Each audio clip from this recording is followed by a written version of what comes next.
Flávio Bolsonaro ganha reforço de peso e deixa ministros Fachin e Alexandre de Moraes apavorados. E eles já tomaram uma medida porque querem caçar a chapa do Flávio Bolsonaro. Assim como fizeram com Jair Bolsonaro, tirando ele do jogo político, eles querem fazer o mesmo com o Flávio Bolsonaro após saber desse novo apoio de peso que ele acabou de ganhar, e nós vamos trazer isso aqui. E mais, pessoal, olha só, acabou de sair uma notícia bombástica que deixou o Lula apavorado sem dormir. O Datafolha trouxe uma péssima notícia para o Lula nesse dia, e você vai saber aqui agora. Nós vamos trazer essa matéria porque na corrida para 2026 ali em Brasília, o Lula parece que perdeu uma grande vantagem e agora isso não tem como voltar atrás. Nós vamos trazer essa matéria aqui e ainda para terminar, para fechar com a cereja do bolo, olha só, o Congresso dos Estados Unidos está partindo para cima de Lula após um novo canetaço ali do Donald Trump. Por essa, o petista não esperava. As coisas estão realmente ruins para o petista. Vamos trazer tudo isso aqui agora. Então você deve dar um like nesse vídeo, se inscreve aqui no canal para você receber os nossos próximos vídeos que nós vamos trazer aqui. O primeiro vídeo que eu vou mostrar aqui é com o deputado Gustavo Gaia, que vai mostrar qual que é esse apoio de peso que o Flávio ganhou e que o Moraes ficou apavorado. Confira aí. Eu te garanto, pode ter certeza, se você não amava o Javier Milei antes, a partir de agora você vai amar. E ele fez um discurso, acho que um discurso de uns 15 minutos, e o cara desce o cacete. Gente, é impressionante. Ele chega no rock and roll, dançando rock and roll, com aquele cabelo arrepiado. Ele é um ser único, ele é singular. E no discurso dele, ele arrebenta com o Lula, ele arrebenta com o socialismo, ele fala que todos os socialistas são ladrões, mas aí chega o momento que ele fala do Alexandre de Moraes. Todo mundo sabe que o Javier Milei fez um pedido para visitar Bolsonaro na prisão domiciliar. Mesmo porque Lula, quando foi para a Argentina, pediu autorização para visitar a Cristina Kirchner, que está presa em prisão domiciliar por corrupção. Bilhões e bilhões que ela roubou de dólares, mas é muito dinheiro. Ela está presa em prisão domiciliar. O Lula pediu para visitá-la e a justiça da Argentina liberou. Olha para você ver a diferença.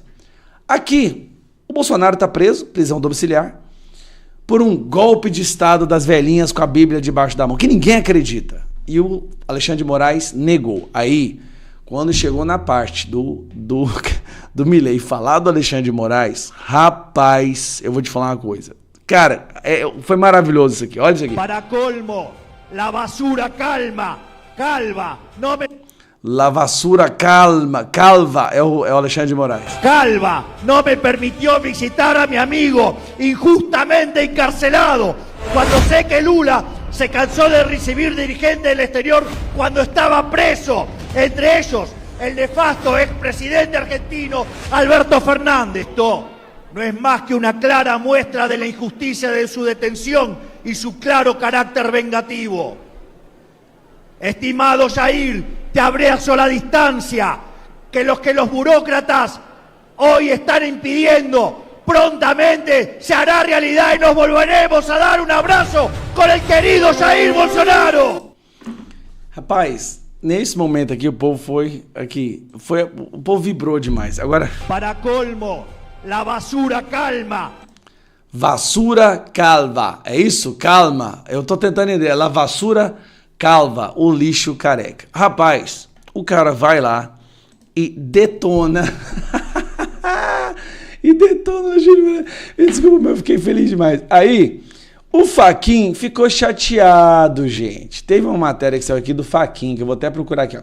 O Fachin ficou muito chateado. Por quê? O Fachin não gostou que o Fachin não gostou que o Milei falou do Alexandre de Moraes. Porque falou verdades, né, Fachin? Tá aqui, ó. É isso que dá, Fachin. Você não consegue controlar o cara. Fachin diz que fala de Milei sobre Moraes foi desrespeitosa e incompatível com civilidade. Fachin, incompatível com a civilidade é o que o Alexandre de Moraes tem feito com o Brasil há 6 anos, 7 anos. Incompatível com a civilidade é ter o ministro do STF que recebia dinheiro do mafioso Vorcário e até hoje não explicou nada sobre isso, não deu uma explicação sequer. Mensagens de visualização única, viagens no jatinho, degustação de vinho, defendia ele junto ao presidente do Banco Central, né? Depois ainda teve mais um contrato de 50 milhões de reais para a esposa do Alexandre de Moraes. Isso é incompatível com tudo que há de normal no mundo, mas você defende esse cara. Até agora, a PGR não quis abrir um processo contra ele, uma investigação, mas abriu contra o Flávio Bolsonaro pelo dinheiro para financiar o filme, que está pronto, inclusive, vai entrar nas salas de cinema em breve. Isto sim é incompatível com a civilidade. Milei, parabéns. Você está de parabéns o que você está fazendo na Argentina e o ânimo que você trouxe ao nosso Brasil. E agora nós temos que mostrar algo que realmente, pessoal, a esquerda não esperava e o Flávio está avançando, mostrando que tem grande força para mudar o rumo deste país a partir deste ano. Olha só o que o Datafolha acabou de julgar na lata, na cara dos petistas, e isso está deixando o Lula sem dormir. Preste atenção, o Deltan Dallagnol, aquele mesmo lá da Lava Jato, vai trazer uma excelente notícia para a direita que você tem que assistir agora. Esse vídeo aqui vai te animar, ele vai te trazer esperança em relação à eleição presidencial desse ano. E olha, essa análise aqui você não vai encontrar em outros lugares e você vai ter que ficar até o final para entender. Ontem à noite a imprensa brasileira, principalmente aquela que cobre a política nacional, estava em polvorosa com a nova pesquisa do Datafolha. Tudo porque ela mostrou Lula com 48% contra 43% do Flávio Bolsonaro no segundo turno. Aí a imprensa toda vendeu isso com uma vitória do presidente Lula. E eu vou te mostrar agora os números dessa pesquisa que quase ninguém destacou, porque eles são péssimos pro Lula. E tem dois eixos principais, e o segundo eixo que eu vou te mostrar é o mais importante e mais devastador pro Lula. Bom, essa pesquisa ela envolveu 2.004 pessoas, ouvidas em 139 municípios, na quarta e na quinta-feira, com uma margem aí de 2 pontos percentuais. E a Folha de São Paulo, ela resumiu essa pesquisa assim, ó. O cenário é de estabilidade ante a junho, comparado com junho, mostrando um baixo impacto em intenção de voto daquela crise política da campanha do Flávio Bolsonaro. Olha aqui comigo, em junho era 47 a 43, agora em julho é 48 contra 43, ou seja, mudou só um ponto ali na pontuação do Lula, dentro da margem de erro. E o que aconteceu nesse mês? Gente, esse mês foi uma loucura e esse é o primeiro eixo que eu quero te mostrar. Nesse mês, o vídeo da Michelle Bolsonaro veio à tona com críticas ao Flávio, teve a abertura de inquérito para investigar o filme Dark Horse, Lula tentou tirar o centrão do Flávio, o tarifaço voltou e essa é uma pauta que o governo transformou numa bandeira eleitoral de soberania. Ou seja, o Lula teve o melhor mês que um presidente pode sonhar, com o adversário sendo atacado de todos os lados. E o que foi que aconteceu? Lula disparou? Não, meu amigo. O placar andou 1 ponto dentro da margem de erro. Agora, o número que interessa é que exige ler a pesquisa até o final. Olha aqui, o Datafolha ele testou Lula contra outros nomes. Testou aqui, ó, contra o Ronaldo Caiado e quanto que o Lula bateu? 47. Testou contra o Zema e quanto que o Lula bateu? 48. E contra o Flávio, quanto que bateu? 48. Ou seja, você percebeu aqui, muda o adversário, muda o perfil, muda o partido, mas Lula fica no mesmo lugar. 47, 48, 48. Esse número não se trata do adversário mais, é sobre o teto de Lula. Lula bateu aqui, ele não consegue subir mais, ele só consegue descer. E existe uma régua clássica de análise eleitoral para isso, que os americanos chamam de regra do incumbente, que foi formulada pelo pesquisador Nick Panagakis. E essa segunda parte do vídeo que é mais importante, que vai te dar esperança, vai animar o teu coração em relação à eleição presidencial. E a lógica aqui é bem simples. Quando um governante ele disputa a reeleição, o eleitor indeciso ele já conhece o trabalho do governante. Se a essa altura ele ainda não decidiu, o eleitor ainda não decidiu votar no governante, provavelmente ele vai votar contra, vai votar no opositor. Nos levantamentos americanos, o desafiante ele costuma ficar com a maioria dos votos indecisos no final da campanha. É a tal da regra de incumbente. Ela é uma regra de bolso, gente, não é uma lei. Mas dá uma olhadinha aqui, esse é um dos artigos do Nick Panagakis. Ele está falando aqui de disputas acirradas e pergunta como que os indecisos vão votar no dia da eleição.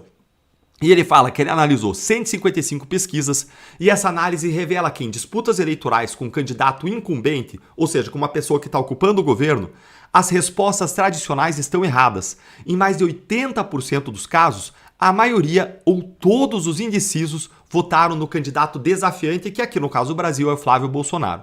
Tem essa outro artigo aqui também do Nick Panagakis, e aqui ele não traduz para o português pelo Google porque não está na internet, é um PDF, né? Está na internet, mas não está aqui no formato de internet. E o que ele está dizendo aqui, ó?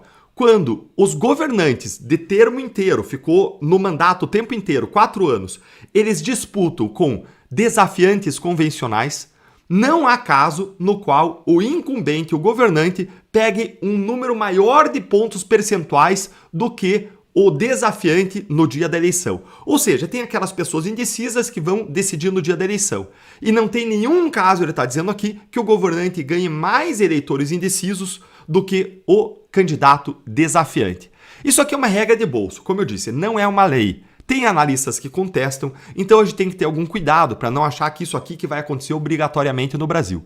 Mas traz ou não traz esperança? Porque o princípio permanece. Para quem governa, o indeciso é geralmente um voto perdido, é difícil de conquistar.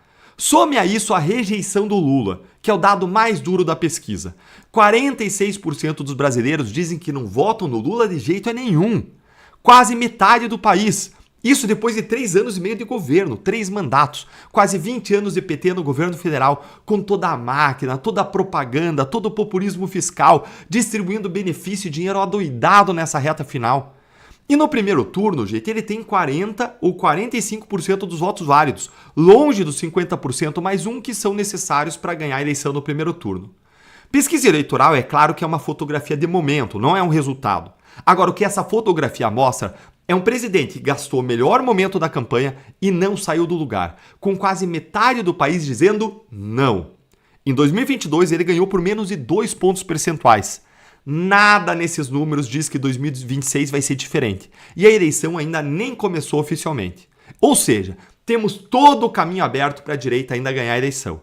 Se você quer mais análises políticas como essa, se inscreve aqui no canal e me responde. 48% para quem já é presidente é muito ou é pouco, hein? Você acha que por um Lula que está aí no governo, distribuindo benefícios, você acha que 48% é pouco ou é muito? Conta aí para mim nos comentários, quero muito ouvir a sua opinião, ouvir o que vocês vão discutir, debater aqui embaixo. E olha só, pessoal, se vocês pensavam que Donald Trump, os Estados Unidos, o próprio Marco Rubio ali nos Estados Unidos, estavam olhando para o Brasil, mas não iriam fazer nada, iriam ficar de braços cruzados, se enganaram.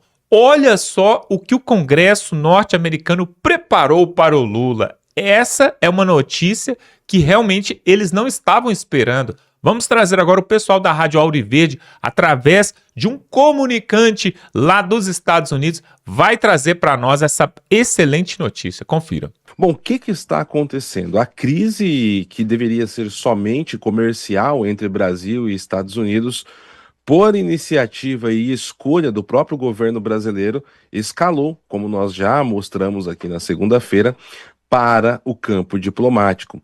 E dessa vez não veio da administração Trump diretamente. A ação está vindo do Congresso. E aqui a gente precisa voltar mais ou menos um mês atrás, porque Lula ele assinou um decreto no Brasil com um projeto de lei que deverá ser votado em algum momento pelo Congresso Nacional para a regulamentação das mídias sociais no Brasil. Qual que é a pegadinha que nós temos aqui no meio de tudo isso?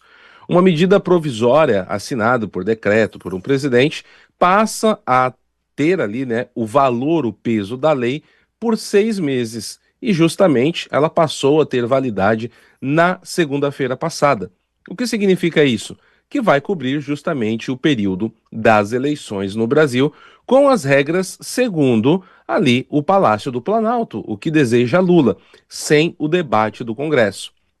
Nós temos aí diversos parlamentares no Brasil que logo quando saiu o que está sendo chamado de canetaço do Lula, iriam tentar derrubar isso dentro do Congresso, mas até agora não tivemos nenhuma ação concreta para que isso acontecesse.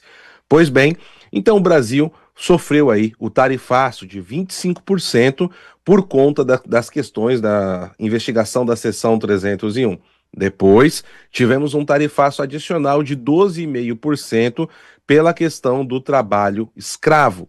Pois é, E agora, um grupo de 20 parlamentares do Congresso americano, ou seja, dessa vez não veio da Casa Branca, eles pediram e encaminharam ao Jamieson Greer, que é ali o representante da balança comercial no Departamento do Tesouro, um pedido de investigação e que o presidente Donald Trump tome uma ação contra o Brasil, justamente por esse canetaço e esse projeto de lei que está em tramitação no Congresso, mas já está com um poder de lei valendo por conta do decreto de Lula.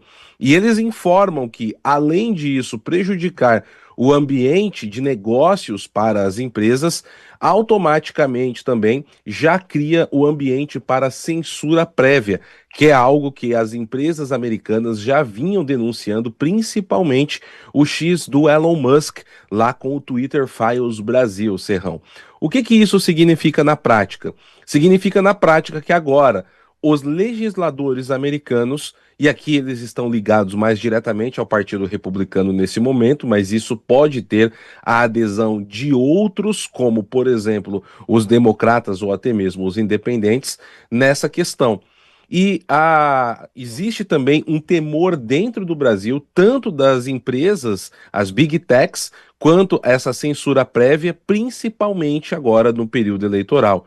Porque, resumindo, meu caro, isso começa a levar a ações unilaterais de retirar perfis do ar, suspender canais, entre outras coisas.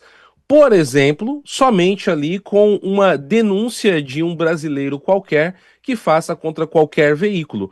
E se essa denúncia for acolhida diretamente do indivíduo para a rede social e a rede social não acatar previamente, sem a devida investigação, e depois ela for ali dada como procedente pelo qualquer órgão judiciário do Brasil, essa rede social pode ser penalizada e ter que pagar multas além do perfil que estaria ali sendo denunciado. É um estado de censura prévia que está sendo posto. Bom, e aí aonde que entra a questão do Lula? Quando nós temos o Departamento do Tesouro ligado diretamente, isso pode significar a aplicação de sanções diretas a indivíduos também, Serrão. Por quê? É o próprio Departamento do Tesouro, por exemplo, que faz a aplicação da Lei Magnitsky, que foi posta sobre o ministro Alexandre de Moraes, né, no ano passado, mas também, por exemplo, que coloca indivíduos na lista Clinton, que tem algumas ações muito semelhantes à Lei Magnitsky.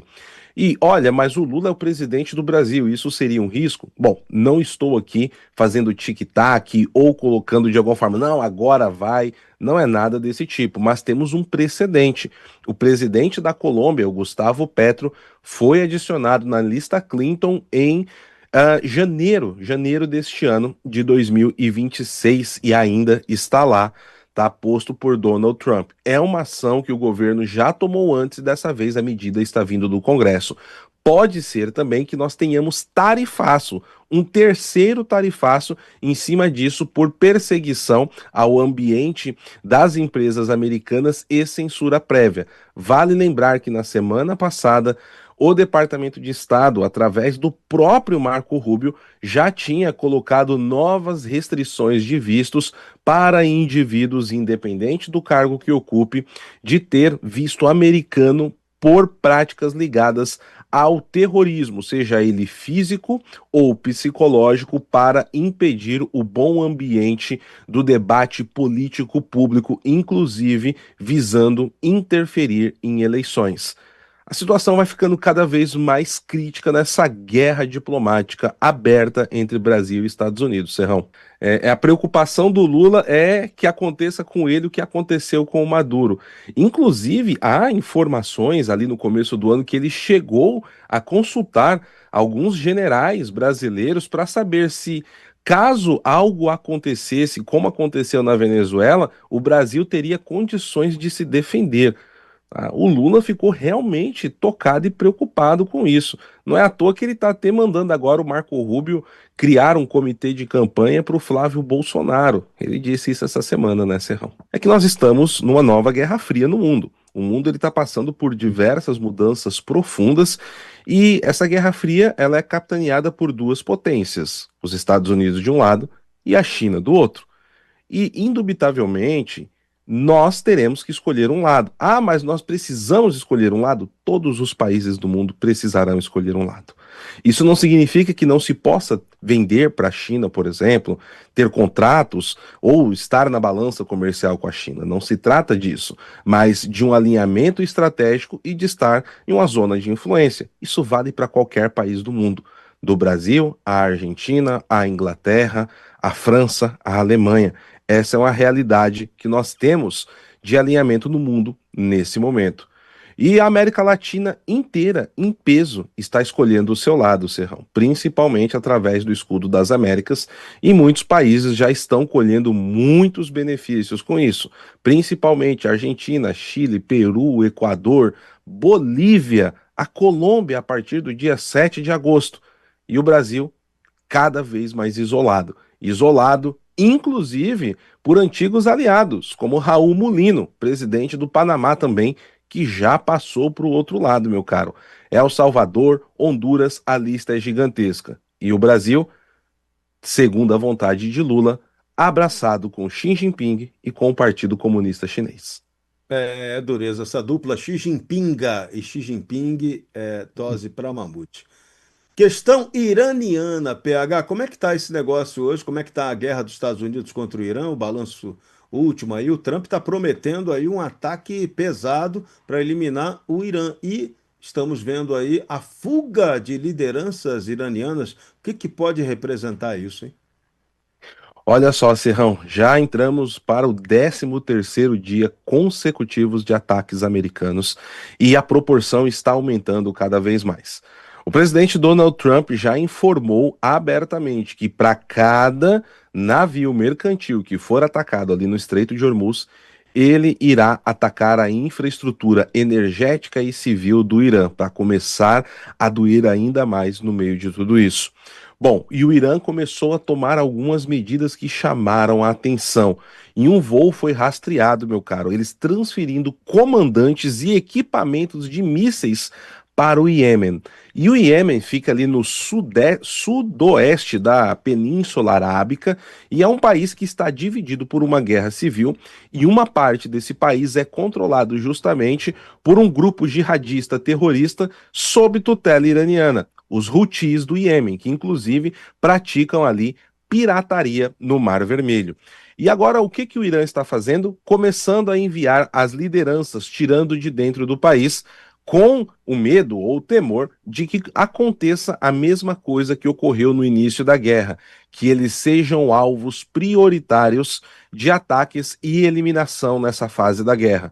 Porque o presidente Donald Trump já demonstrou que dessa vez não quer muita conversa. Ontem, nas Filipinas, o secretário de Estado Marco Rubio, ele disse que está recebendo diariamente sinalizações por parte do governo iraniano para voltar à mesa de negociação, só que o presidente Donald Trump não quer sem que tenha um compromisso verdadeiro e muito diferente do que aconteceu até agora.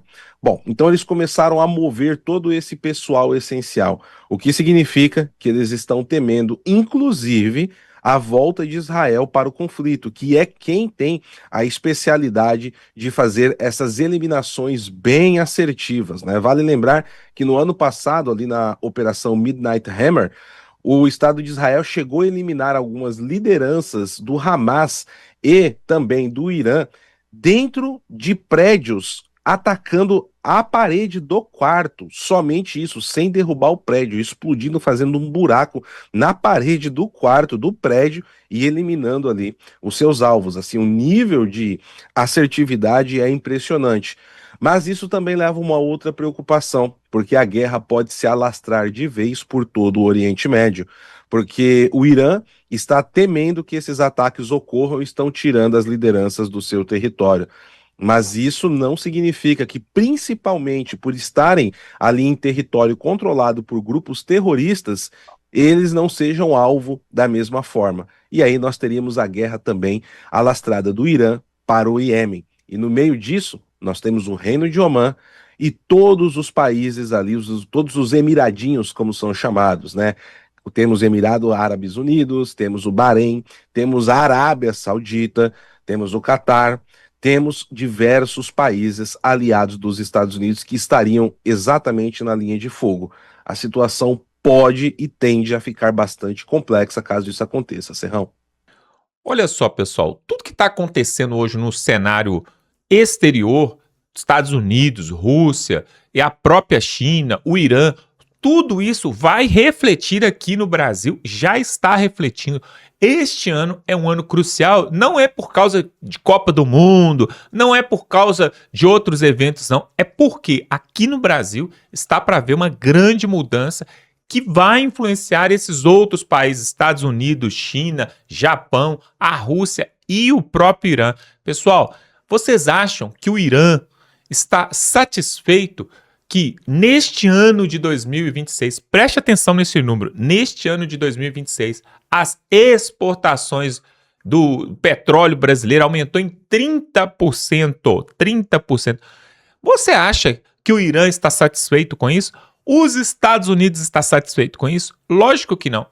Então, eles vão fazer de tudo para interferir nas eleições aqui. Inclusive, o Lula deu uma declaração, recentemente, falando que o Donald Trump está proibido de interferir nas eleições aqui no Brasil. Engraçado, né? Porque lá atrás, o Joe Biden interferiu sim nas eleições aqui no Brasil e o próprio ministro Barroso, ex-ministro Barroso, do STF, falou isso claramente, que ele teve que pedir ajuda sim para o Joe Biden, para os Estados Unidos, durante o processo eleitoral aqui no Brasil, para poder garantir a segurança da democracia, É assim que eles gostam de falar. E aí, meus amigos, não enganem os senhores, este ano também o Donald Trump vem para cima.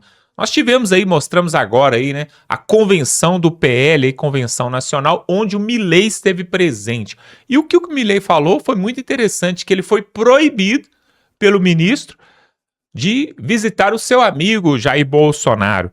Pessoal, se isso não for ditadura, se isso não for pender para um lado, se isso não for beneficiar um lado, o que é então? Na época do Lula, várias pessoas o visitaram ali, até artistas, cantores, primeiro-ministro de alguns estados, pessoas. O Lula enviou mais de 300 cartas direto da prisão nos seus 580 dias que ficou preso ali.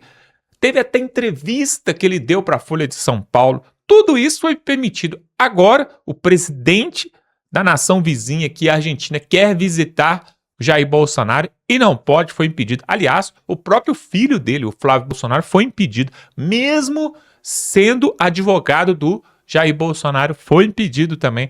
Então isso mostra uma tendência de beneficiar um lado e prejudicar o outro. Eu tenho para mim que da agora para frente, até o período eleitoral, eles vão continuar fazendo censura, vão continuar bloqueando, travando tudo possível para poder perdurar aí com o Lula. Eu já falei aqui no vídeo, vou repetir de novo, tem um sistema que foi aprovado ali em Brasília e foi sancionado já pelo presidente, vai começar a vigorar em 2027, que vai aumentar a arrecadação, a cobrança de impostos. É o sistema Split Payment. O que significa isso? O cidadão que tem um comércio, tem uma padaria, um supermercado, um posto de gasolina, a hora que você passar o pagamento aí, o imposto já vai ser recolhido pela fonte, pela Receita Federal.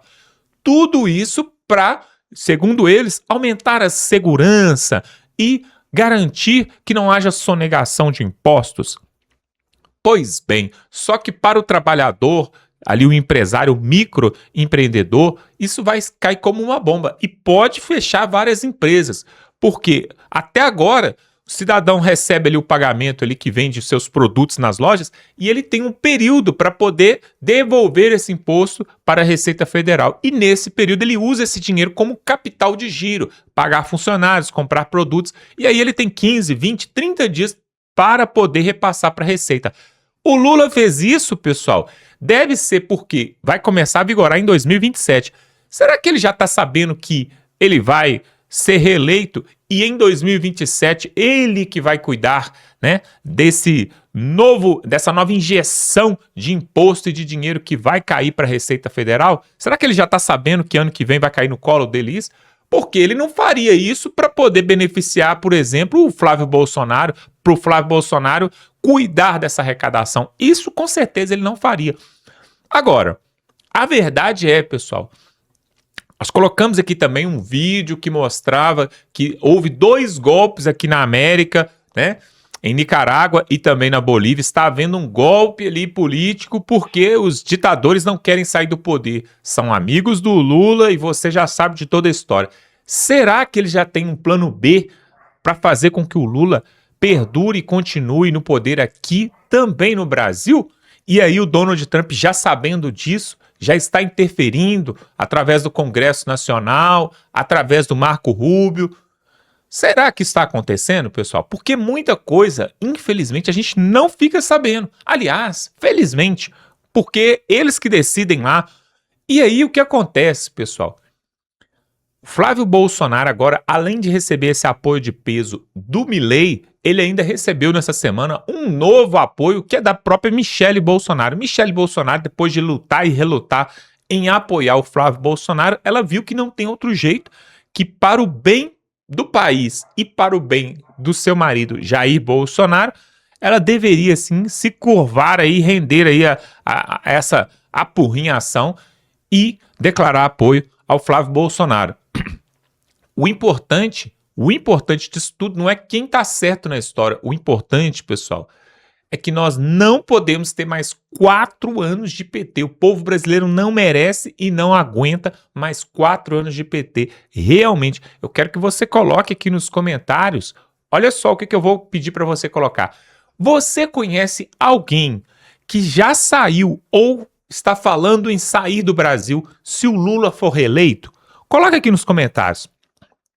Eu conheço algumas pessoas que já estão saindo agora, nesse momento, do Brasil, e outras que estão prometendo que se o Lula ganhar, não fica mais no Brasil porque não aguenta mais. Coloca aqui nos comentários também de qual estado você está nos assistindo, qual cidade, para a gente saber até onde que nós estamos chegando. Você sabia que este vídeo aqui, o nosso canal, chega até em outros países, pessoas da Europa, dos Estados Unidos, do Japão, nos assistem diariamente. E é por isso que você tem que se inscrever também aqui no canal.